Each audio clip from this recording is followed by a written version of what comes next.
C'est un bonheur de retrouver Céline, docteur en neurosciences et thérapeute Peak States. Céline Guérin, bienvenue.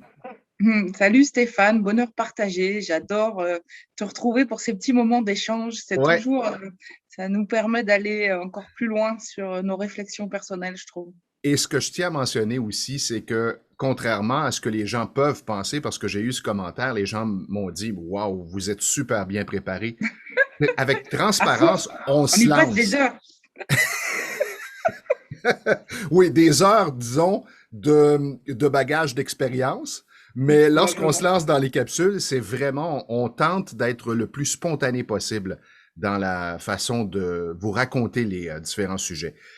J'ai quelques questions. Aujourd'hui, suite à nos capsules précédentes, quelqu'un me posait une question extrêmement pertinente. Il me disait, ouais, mais vous parlez des émotions, trauma, une émotion égale trauma, mais c'est normal de ressentir des émotions. Lorsque je pense à ma mère qui est décédée il y a 10 ans, c'est normal qu'elle me manque, c'est normal que je vive par moments de la nostalgie ou de la tristesse. Alors, moi, je lui ai répondu, mais j'attends ta réponse et je Hmm. compléterai par la suite. Mhm. Mais étonnamment, non, pas vraiment. C'est normal, oui, parce que c'est ce qu'on a l'habitude de vivre, c'est notre normalité. Maintenant, est-ce que c'est une normalité absolue? Bah, finalement, pas vraiment. Ce qu'on observe, c'est que quand on travaille justement et quand on libère ces émotions vraiment en profondeur, elles sont plus jamais là. Donc moi, c'était ce que j'avais expérimenté dans la toute première séance que j'avais faite pour moi-même. C'est pour ça que je me suis lancée à apprendre les Peak States parce que c'est quelque chose qui était là depuis des mois et des mois avec lequel je me battais. Et après 7 heures et demie de séance, je n'ai plus jamais ressenti la colère, la trahison de la part de cette personne, etc. Je ne vais pas redire l'histoire, mais j'ai plus jamais ressenti les émotions qui étaient là. Alors que finalement, dans les faits, n'importe qui aurait pu me dire, et moi-même, je me disais, mais c'est normal que je ressente ça. Voilà, il y a des faits, donc il y a une réaction à des faits, et c'est complètement normal et logique. Puis en fait, bah non. La façon dont je lui ai répondu et ce que j'explique souvent à mes clients, c'est lorsque dans le présent, tu ressens une émotion qui appartient au passé, tu as un indicateur qui a un nettoyage à faire.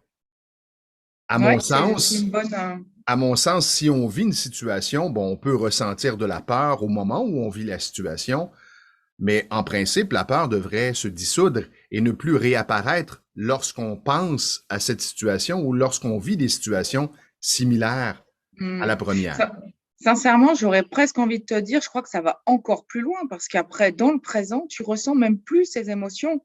Euh, Exactement. C'est-à-dire que dans le modèle d'Epic States, tout ce qui est activé dans le présent, parce que là, quelqu'un pourrait te répondre non, mais là, c'est vraiment par rapport à ce que je vis maintenant, ça n'a rien à voir avec le passé, parce qu'on n'a souvent pas conscience, en fait, des liens qui se font avec le passé, et on a l'impression qu'on réagit maintenant à une réaction présente. Et en fait, quand on se reconnecte à ce qu'on ressent dans le présent, c'est là où on est capable de tirer le fil et retrouver tous les liens avec le passé.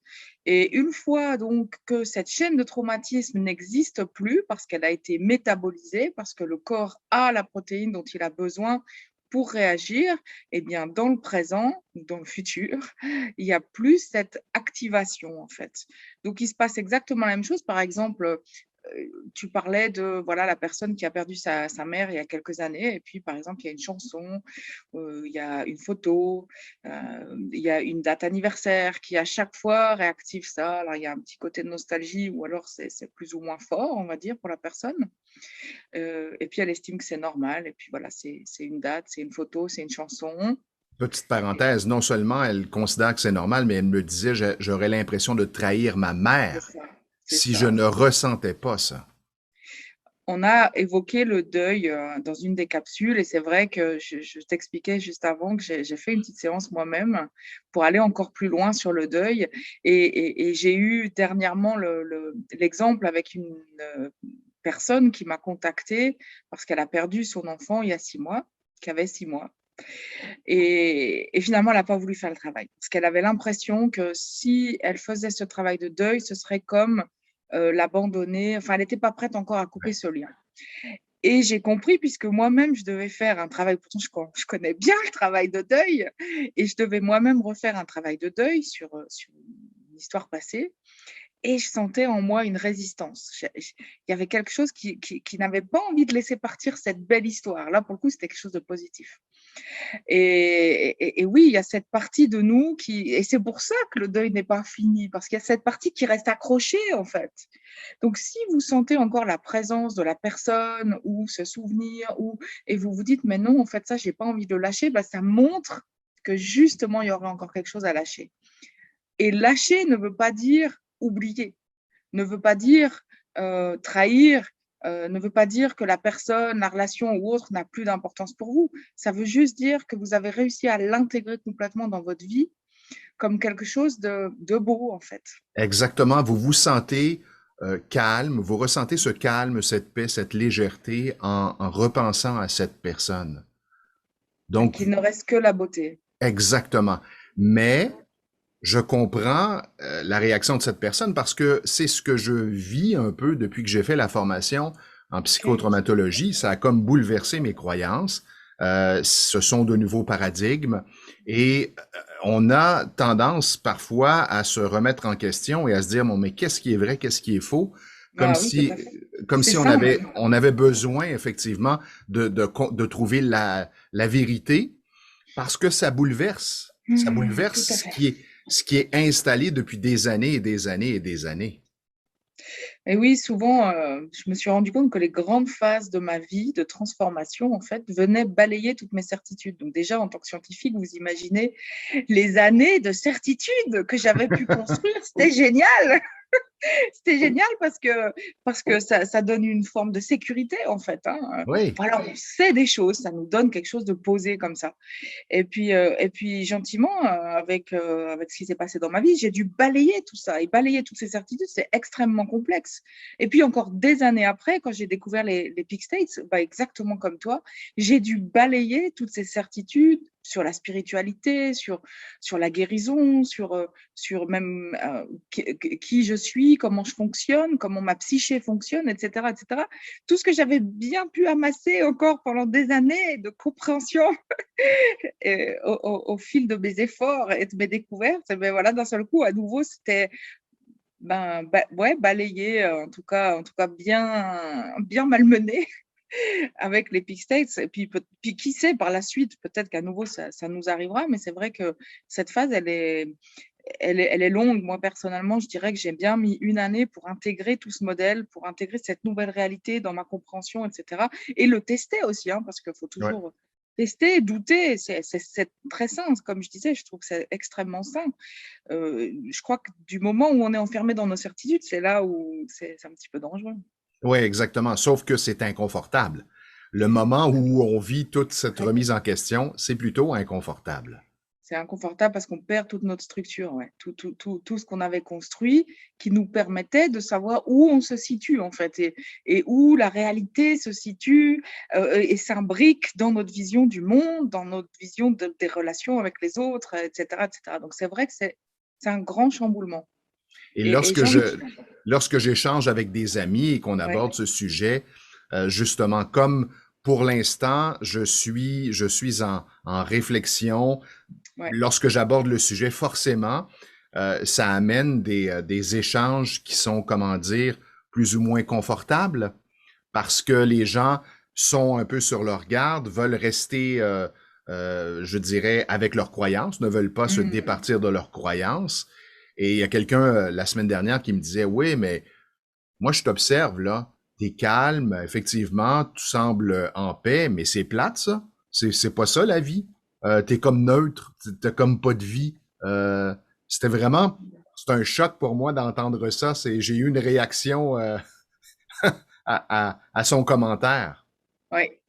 Et tu t'es dit qu'il avait peut-être raison ou au contraire, tu t'es dit, ah bah non, je suis mieux comme je me sens maintenant. En fait, je lui disais, parce que je le comprends maintenant, au départ, Ouais.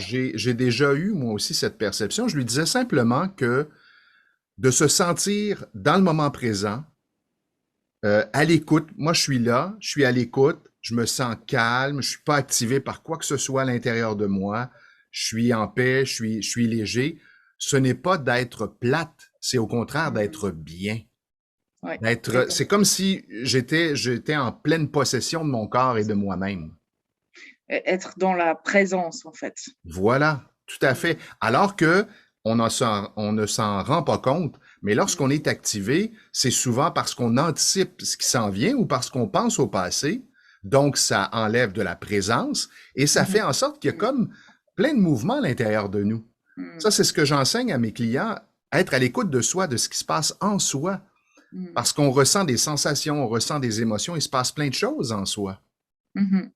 Et à chaque fois qu'on est dans nos émotions, en effet, on se déconnecte de sa véritable présence. Certains parlent de centrage, d'alignement. Et c'est à partir de là qu'on peut réellement, en tant que thérapeute, aider l'autre déjà, mais qu'on peut aussi entrer en relation d'une manière saine et authentique avec quiconque. Et aussi, c'est depuis cette posture qu'on peut vraiment manifester finalement ce qu'on désire au plus profond dans notre vie. Alors que sinon, on va être dans ses émotions, on va s'éparpiller, on va perdre beaucoup d'énergie. C'est ce que j'allais Euh, dire. hmm, C'est épuisant. c'est épuisant d'être dans les émotions. D'ailleurs, quand on a eu beaucoup d'émotions, on en parlait juste avant aussi, derrière, on a besoin de se reposer un petit peu Oui, pour récupérer. exactement. Exactement. Lorsque on libère des émotions, c'est comme, oui, on libère des couches, mais effectivement, il y a un travail assez intense qui peut se faire parfois et qui peut nécessiter un repos tout de suite après, un Hmm, besoin hmm, hmm, de se reposer, d'aller se recharger un peu. mhm. Oui, surtout quand on a vraiment reconnecté l'émotion, puis qu'on a activé plein de choses. Donc ça, c'est une des raisons qui fait qu'on aurait besoin de se reposer. Mais c'est vrai qu'à la suite d'une séance Peak States, on peut aussi avoir besoin de se reposer. Enfin, souvent, je dirais même, on a besoin de se reposer parce que c'est l'énergie qu'il faut pour que le corps puisse vraiment métaboliser ce qui s'est passé en nous. Même si, par rapport à d'autres techniques, les émotions qu'on va réveiller vont peut-être être moins fortes, elles vont pas être si spectaculaire, ça peut arriver, mais la plupart du temps, ça reste plutôt quelque chose où on est centré à l'intérieur sur notre ressenti, on l'accueille, on n'est pas dans l'extériorisation de l'émotion, donc ça peut être moins spectaculaire. Par contre, derrière, l'effet est tout autant fatigant puisqu'on change cette programmation et que le corps se prépare et fabrique la protéine, en fait, qu'il n'avait pas avant la séance. En tout cas, c'est l'hypothèse de ce modèle. Et c'est ce Exactement. qui expliquerait en fait qu'on peut être assez épuisé après le temps d'intégrer tout ça. Alors, il n'est pas rare, lorsque je travaille avec un client, que le client bâille et bâille Mm. pendant justement qu'il fait son nettoyage. Mm. Et par moments, j'ai une cliente au départ, qui était très indisposée parce qu'elle bâillait constamment. Elle me dit, Mm. mais comment tu te sens à l'idée que je bâille devant toi? Moi, je lui dis, je me sens très bien. Au contraire. Alors, c'est signe que le travail s'effectue merveilleusement bien. Il y a une libération. Tu libères en ce moment. Dans les marqueurs que j'observe couramment, en effet, il y a le bâillement. Il y a les yeux qui pleurent, mais sans Oui. que ce soit de la tristesse, avec vraiment voilà, de l'eau qui coule. Il y a Mhm. les vagues de chaleur. Certaines personnes vont vraiment se sentir extrêmement chaud, puis ça vient comme ça reste quelques minutes. Et puis d'autres, ça va se situer au niveau du ventre. On va dire le ventre, c'est plus quelque chose qu'on peut connaître dans les massages ou dans d'autres techniques qui peuvent amener une relaxation. La vague de chaleur, c'est quelque chose qui est assez impressionnant parce que ça, c'est moins fréquent, on va dire. C'est pas une réaction qu'on a dans beaucoup d'autres thérapies, cette vague de chaleur, qui là montre bien qu'il y a une réaction chimique qui se fait dans le corps. J'ai une cliente qui, Biochimique. elle, réagit au niveau digestif. Ouais, c'est ça. Mm. Alors, elle me dit, oh, j'ai un reflux, je ressens une tension dans l'estomac, je vais avoir des rapports. Et pendant la séance, ça se passe. Elle me dit, c'est vraiment curieux. Ça dure 30 secondes, 40 secondes, et après, ça disparaît. Et à chaque fois, elle est surprise. Et elle essaie de Alors, comprendre. Moi, je lui dis, tu peux essayer de comprendre. L'important, c'est de vivre l'expérience et de ouais. comprendre que tu te libères, tout simplement. J'aurais presque envie de dire que c'est un cas particulier, l'histoire d'avoir des reflux ou des choses comme ça, parce que, alors, il y a le moment où le ventre se détend, ça peut faire des gargouillis, ça c'est OK, c'est vraiment de l'ordre physiologique. C'est quand il y a des reflux ou autres, moi je dirais que dans ma compréhension du modèle Peak State, c'est probablement qu'il y a des choses en effet encore à éliminer au niveau biologique qui peuvent être responsables de ce qui peut être nausée, voilà, roue ou reflux, etc. Quelque Exactement. chose qui se nettoie, ouais. Ou qui a besoin d'être nettoyé. Et comme Céline le mentionnait, l'important, c'est de vivre l'expérience, c'est d'expérimenter, c'est de voir, c'est d'avoir cette ouverture et à partir de l'expérience que vous allez vivre, ben, vous allez comprendre, vous allez percevoir, vous allez aussi adopter certaines techniques qui vous font du bien, parce que l'important en bout de ligne, c'est que vous vous libériez, que vous soyez Mhm, bien avec vous-même et le plus possible dans l'instant présent, dans mhm. cet état de calme et de paix et de légèreté que je vous souhaite à tous et à toutes.